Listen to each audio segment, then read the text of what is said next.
2, ready.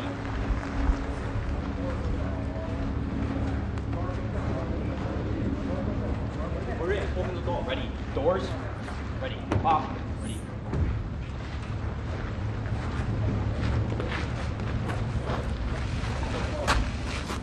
Ready, close.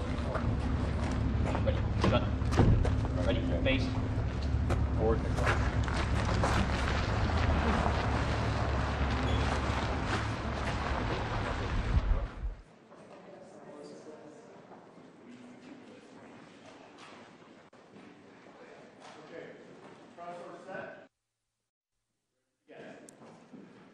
Well, Mr.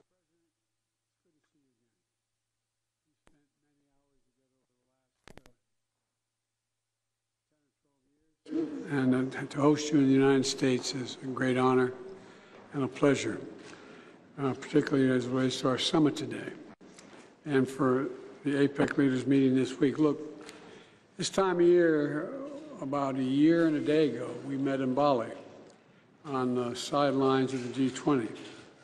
Since then, key members of our teams have had important discussions on issues matters to both our nations and to the world.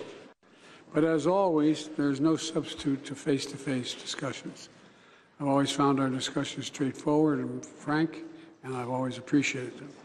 Mr. President, we know each other for a long time. We haven't always agreed, which was not a surprise to anyone, but our meetings have always been candid, straightforward, and useful. I've never doubted what you've told me in terms of your candid nature in which you speak. I value our conversation because I think it's paramount that you and I understand each other clearly, leader to leader, with no misconceptions or miscommunication. We have to ensure that competition does not veer into conflict. And we also have to manage it responsibly, that competition. That's what the United States wants and what we intend to do. I also believe it's what the world wants for both of us, candid exchange. We also have a responsibility to our people and the world to work together when we see it in our interest to do so. And the critical global challenges we face, from climate change to counter-narcotics to artificial intelligence, demand our joint efforts. So I look forward to beginning this discussion, and I welcome you, and the floor is yours, Mr. President. And again, welcome back.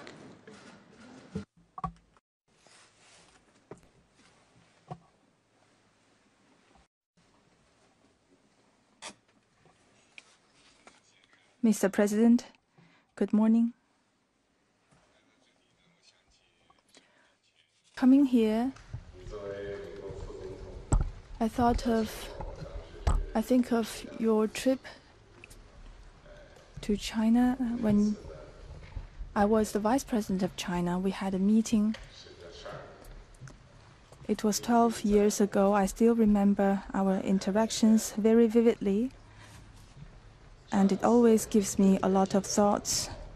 Last time we met in Bali, you said it was a year and a day ago. A lot has happened since then.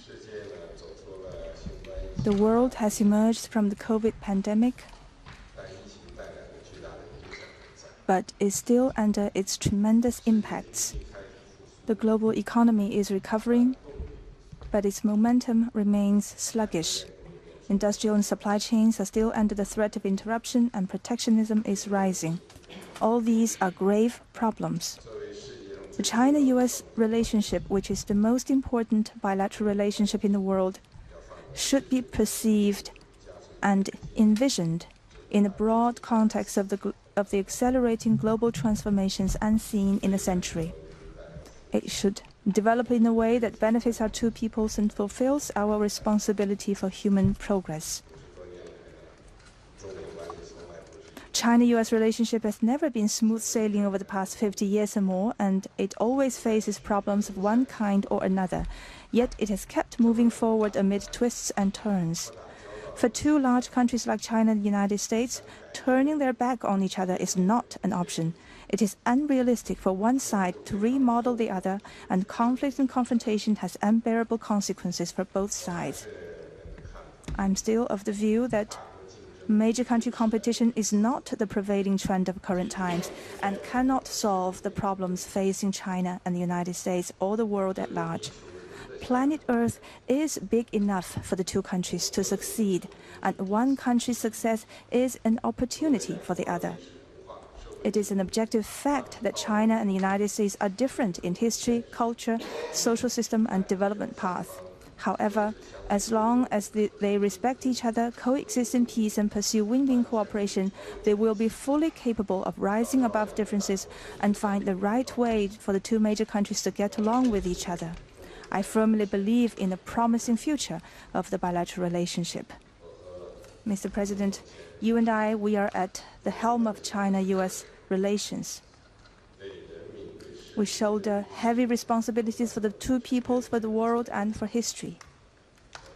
I look forward to having an in-depth exchange of views and reaching new understandings with you on strategic and overarching issues critical to the direction of China-US relations and on major issues affecting world peace and development.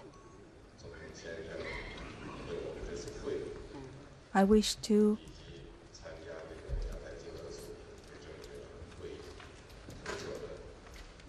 thank you for your thoughtful arrangements for our meeting today and for our participation at the APEC meeting. Thank you.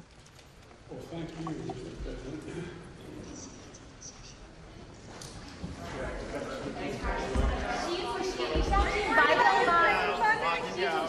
相信白的吗？习主席，你相信白的吗 Thanks, guys. Thanks, press. Thanks, guys. Thanks, guys. Time to go. Time to go. We're walking out. Yeah, we're walking out. Everyone start walking out. Thank you so much. Everyone's got to head out. Everyone's got to head out. Everyone's heading out this way. So much. Pick it up, heading out that way, guys. Pick it up, heading out that way. Pick it up and heading out. Thank you so much. Everyone's heading out this way. This way. Guys, so much. Thank you so much. Everyone's moving out. Thank you. Thank you. All right, guys, thank you, Brett. Oh, thank you. Got it. Everyone's got to head out. Everyone's got to head out. Everyone's got to head out. Everyone's got to head out. This way. Thank you. Thanks, guys. Straight to the press conference. All right.